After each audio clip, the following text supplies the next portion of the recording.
शेतकरी मित्रांनो, सध्या कापसाला काय भाव मिळतोय आणि राज्यातील कोणत्या ठिकाणी कापसाला किती भाव मिळाले याबाबत सविस्तर माहिती आपण या व्हिडिओतून पाहूयात. देऊळगाव राजा इथं आज 1200 क्विंटल कापसाची आवक झाली असून कापसाला जास्तीत जास्त 7,000 आणि सर्वसाधारण 6,900 रुपयांचा भाव मिळाला.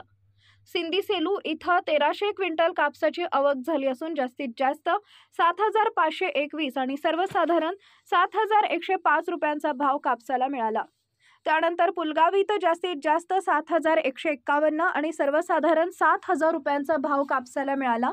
अमरावती इथं जास्तीत जास्त 7,300 आणि सर्वसाधारण 7,175 रुपयांचा भाव कापसाला मिळाला.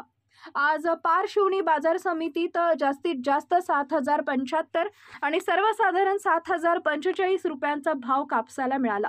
शेतकरी मित्रांनो, असेच दररोजचे कापूस भाव जाणून घेण्यासाठी चॅनलला